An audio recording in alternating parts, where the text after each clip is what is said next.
नमस्कार, बुलेटिन में आपका स्वागत है। मैं हूं आपके साथ सुकन्या सिंह। सबसे पहले अहम खबर, जहां बोधगया ब्लास्ट मामले में एनआईए कोर्ट ने गुनहगारों को बड़ी सजा सुनाई है।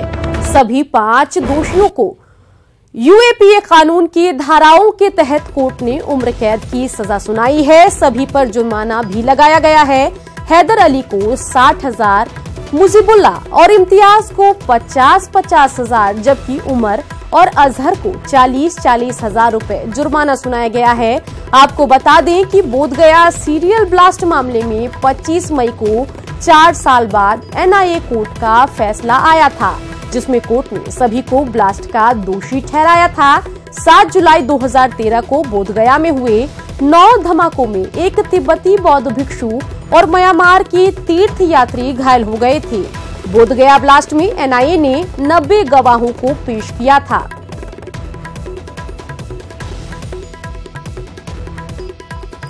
तो अहम खबर आपको बता रहे हैं, जहां बोधगया ब्लास्ट मामले में दोषियों को सजा सुना दिया गया है। अहम खबर पटना से आपको बता रहे हैं। बता दें कि बोधगया ब्लास्ट मामले में एनआईए कोर्ट ने गुनहगारों को सजा सुनाया है। 5 दोषियों को यूएपीए कानून की धाराओं के तहत कोर्ट ने उम्र कैद की सजा सुनाई है। सभी पर जुर्माना भी लगाया गया है। हैदर अली को 60,000, मुजीबुल्ला और इम्तियाज को 50,000, जबकि उमर और अजहर को 40,000 रुपए जुर्माना सुनाया गया है। बोधगया सीरियल ब्लास्ट मामले में 25 मई को 4 साल बाद एनआईए कोर्ट का फैसला आया था। आजीवन कारावास, 5 धाराओं में आजीवन कारावास की सजा दी गई है। अनलॉफुल एक्टिविटीज के अंतर्गत विभिन्न धाराओं में दोषी पाते हुए आतंकी घटना होने के कारण जो मैक्सिमम पनिशमेंट है, जहां डेथ नहीं होता है वहां पर लाइफ इम्प्रिजमेंट का प्रावधान है, तो लाइफ इम्प्रिजमेंट सभी को दिया गया। डेथ होने पर डेथ सेंटेंस का भी प्रावधान है, लेकिन इस केस में चूंकि मृत्यु किसी की नहीं हुई थी, इसलिए आजीवन कारावास जज साहब ने दिया। हैदर अली के बारे में डेफिनेट एलिगेशन है, एविडेंस है कि वह जो है घटना के दिन सुबह में भिक्षुक का वेश बनाकर कपड़ा पहन करके वह अंदर गया और बम को डिफरेंट जगहों में उन्होंने प्लांट किया, जो कि बाद में एक्सप्लोड हुआ। तो इसलिए 458 आईपीसी के अंतर्गत क्रिमिनल ट्रेसपास के अंतर्गत जान मारने की नीयत से जो क्रिमिनल ट्रेसपास किया गया, उसके लिए उनको 14 साल अलग से सजा दी गई। पटना बम ब्लास्ट मामले में पुलिस की बड़ी लापरवाही सामने आई है। दरअसल जिस आतंकी को 5 साल से ढूंढा जा रहा था, वो जेल में बंद था, जबकि बिहार पुलिस उसे जानबूझकर फरार बता रही थी। बचाव पक्ष के वकील ने इस मामले में न्यायालय से गुहार लगाई है। बहुत बड़ा मामला है, इसमें बहुत एक्सप्लोसिव एक्ट, बहुत सारे इसके तार अंतर्राष्ट्रीय स्तर से भी जुड़े हुए हैं और सीमी से जुड़े हुए हैं। और आपने पहले भी सुना होगा कि रोहिंग्या मुसलमानों के खिलाफ अत्याचार के विरुद्ध भी उन लोगों ने उत्साहित होकर गाया, उसके बाद पटना में किया था। गुजरात एटीएस को बड़ी कामयाबी हासिल हुई है। वलसाड़ से एटीएस ने अहमद लंबू को गिरफ्तार किया है।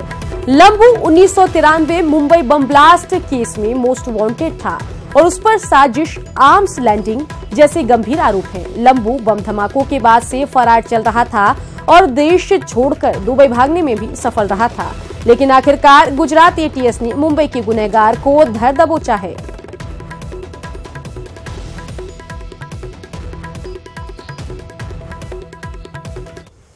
वैशाली के राघोपुर में दलितों के घर में आग लगाने के मामले में सियासत तेज हो गई है। मामले में डिप्टी सीएम सुशील मोदी का बयान सामने आया है।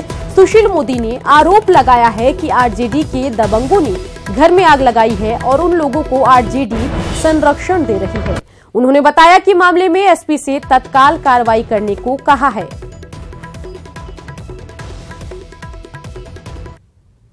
हम लोग अल्पसंख्यक के निवासी माने कम संख्या में, और चारों ओर से हम लोग यादव से घिरे हुए हैं। ये यादव लोग कुछ हम लोग के साथ जातीय विभेद पैदा किए हुए हैं और शुरू से हमने देख रहा है कि यहाँ पर तेजस्वी यादव के नेतृत्व के कारण यहाँ प्रखंड विकास पदाधिकारी भी यादव है और अंचलाधिकारी भी यादव है थाना प्रभारी भी यादव है, और यहाँ पर हम लोग के साथ जो अत्याचार किया है वो भी यादव है। हम लोग घेरे हुए हैं, हमारा परिवार, माँ बहन सामने हुई है। कब क्या होगा, इसको इज्जत लूट ली जाएगी ये पता नहीं। हम लोग बड़ी डरे हुए हैं। देखिए, राघोपुर में जिस तरह से गरीबों का घर जलाया गया, लूटा गया, दलित समाज के साथ उत्पीड़न किया गया, ये दुर्भाग्यपूर्ण है। दलित राजनीति करने वाले सो कॉल्ड ये नेता आज खामोश क्यों हैं? उन्होंने तो, बिहार सरकार ने तो सख्त कार्रवाई के निर्देश दिए हैं। इन कौन लोग हैं उसके पीछे? बिहार की सरकार दलितों की रक्षा करेगी, किसी भी शर्त पर उनको डरने की जरूरत नहीं है। नहीं, बिल्कुल नहीं। मैंने कतई कभी ऐसा नहीं कहा और मैंने लगातार इस बात की तस्दीक की है अपने दल की ओर से।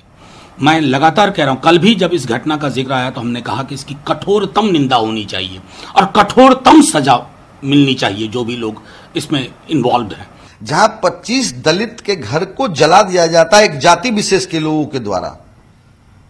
मैं पूछना चाहता हूं तेजस्वी यादव जी से कि रोहित वेमुला पर आंसू बहाते हैं और अपने क्षेत्र में जहां से ये विधायक हैं वहां दलित का घर जलाया जाता है, एक जाति विशेष का लोग जलाते हैं, इसलिए वो नहीं जाते हैं। तो दलितों से कितना प्यार है इससे आप झलकता है साहब। इसी बीच बड़ी खबर आ रही है, जहां जेडीयू नेता केसी त्यागी का केंद्र सरकार पर दूसरा वार हुआ है। लगातार दूसरे दिन केसी त्यागी का सरकार पर प्रहार हुआ है। किसानों के मुद्दे को लेकर सरकारी नीतियों पर केसी त्यागी ने सवाल उठाए हैं।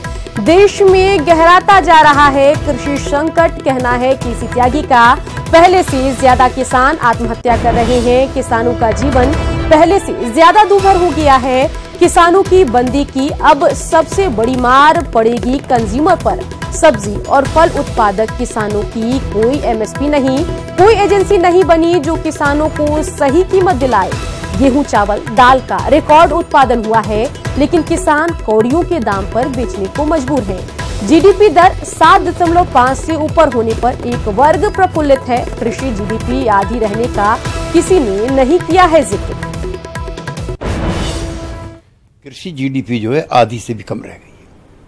मैन्युफैक्चरिंग बढ़ा और सेक्टर में बढ़ोतरी हुई, लेकिन कृषि क्षेत्र में कोई बढ़ोतरी नहीं हुई। ये एग्रेरियन क्राइसिस है और क्राइसिस बहुत गहरा है।